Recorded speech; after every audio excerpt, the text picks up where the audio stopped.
میر صاحب یہ سب جانتے ہیں کہ یوم یکجہتی کشمیر جو ہے محض ایک کہ نہیں ہے کہ یوم سیاہ کے طور پر صرف منایا نہیں جاتا، بلکہ پاکستانی عوام کا یہ وہ جذبہ ہے جو ان کے ساتھ محبت کا اظہار کرتا ہے۔ پاکستانی جہاں کہیں بھی ہیں کشمیریوں کے ساتھ اپنی غیر متزلزل حمایت کا اظہار کرتے آئے ہیں، کرتے رہیں گے انشاءاللہ، کیونکہ یہ ہم سب جانتے ہیں کہ کشمیری صرف اپنا آئینی اور پیدائشی حق خود ارادیت مانگ رہے ہیں، اور اس کی پاداش میں جس ظلم کو وہ پچھلے 8 دہائیوں سے برداشت کر رہے ہیں، یہ بہت بڑا المیہ ہے، اور اقوام متحدہ پر بھی یقیناً یہ بہت بڑا سوالیہ نشان ہے۔ کیا کہیں گے اس حوالے سے آپ؟ جی واقعی درست فرمایا آپ نے۔ عالمی ضمیر کے اوپر تو ایک بہت بڑا ایک کوسچن مارک ہے کشمیر۔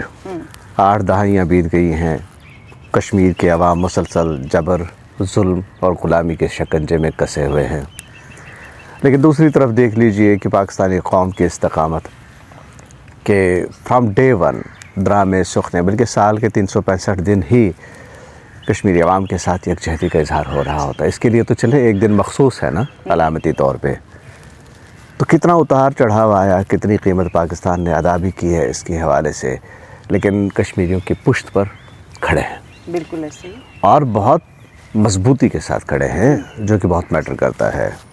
جہاں تک کشمیریوں کی بات ہے، انہوں نے بھی استقامت شو کی ہے، ان کی مزاحمت نے بڑے نشیب و فراز بھی دیکھے ہیں۔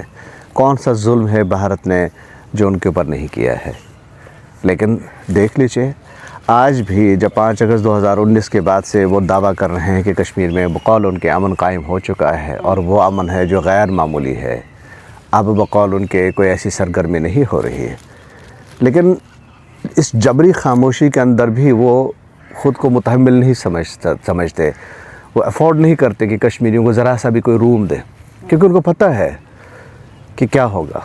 صحیح، ذرا سی رو رعایت کشمیریوں کو دے دی، وہ طوفان برپا کریں گے، حریت کا سیلاب آئے گا۔ تو اس کا مطلب ہے کہ بھارت بنیادی طور پر وہاں شکست و ریخت سے دو چار ہے، لیکن جبری قبضہ کیا ہوا ہے، لیکن میرے نزدیک وہ کوئی کمال نہیں ہے۔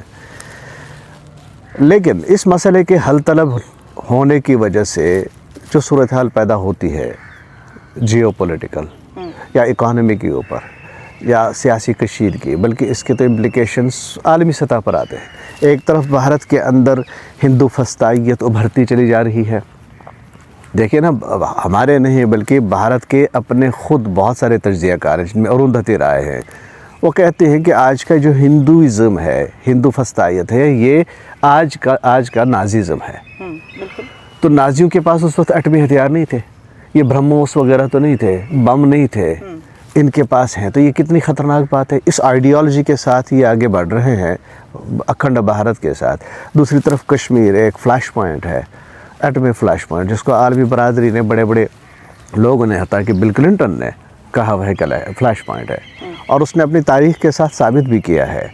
تو اس کے امپلیکیشنز بہت خطرناک ہیں۔ یہ تو پاکستان ہے جس نے بھارت کے ساتھ ہمیشہ جنگوں، ٹکراؤ یا جھڑپوں میں بڑے تحمل کا مظاہرہ کیا ہے، ایک حد سے آگے اس کو جانے نہیں دیا۔ بالکل صحیح، ابھی مئی میں جو جنگ ہوئی ہے، ٹھیک ہے، اچھی ٹھکائی ہوئی ہے انڈیا کی، وہ اسی لائق تھا، لیکن اس سے آگے نہیں بڑھنے دیا۔ پاکستان نے فوراً ویلکم کیا ہے کہ جنگ بندی ہو، لیکن طے کیا ہے؟ بنیاد کشمیر ہے۔ کشمیر کی وجہ سے اور بھارت کی اس غیر ذمہ دارانہ رویے کی وجہ سے، ان ریشہ دوانیوں کی وجہ سے، اس جارحیت کی وجہ سے، یہ خطہ کیا پوری دنیا کے اوپر اس کے اثرات آ سکتے ہیں۔ بالکل، تو ایسے میں عالمی برادری کی ذمہ داری ہے کہ وہ آگے آئے، اس مسئلے کو حل کرے۔ دیکھیں، اس مسئلے کو حل کرنے کے لیے آپ کو کوئی آسمان میں پرواز تو نہیں کرنی۔ یہ مسئلہ جب سے پیدا ہوا ہے اس کے بعد سے اس کا حل بھی موجود ہے، وہ بھی 18 قراردادوں کی صورت میں۔ ابھی 5 جنوری آپ نے منایا یوم یکجہتی، 5 جنوری اقوام متحدہ کی قرارداد ہے، حق خود ارادیت۔ واضح طور پر، صاف طور پر لکھا ہوا ہے کہ استصواب رائے کی بنیاد پر یہ مسئلہ حل ہوگا، اور اس کا کوئی نیم البدل نہیں ہے۔ اور اب جو تاریخ گزری ہے 1947 سے لے کر آج تک، کیا بھارت نے اس کو اقوام متحدہ کی قراردادوں سے ہٹ کر مصنوعی طور پر حل کرنے کی کوششیں نہیں کی؟ بے انتہا کوششیں کی، لیکن آج 80 سال کے بعد یہ ثابت ہو رہا ہے کہ اس مسئلے کا کوئی اور حل نہیں سوائے استصواب رائے کی بنیاد پر اس کو حل کیا جائے۔ بالکل بالکل صحیح کہا امین صاحب آپ نے کہ استصواب رائے کے بغیر کوئی حل نہیں، اور یہ وہی حل ہے جس کا وعدہ اقوام متحدہ میں بھی کشمیری عوام سے کیا گیا، اور ہم امید کرتے ہیں کہ اقوام متحدہ اور اقوام عالم اس میں اپنا بھرپور کردار ادا کریں گے۔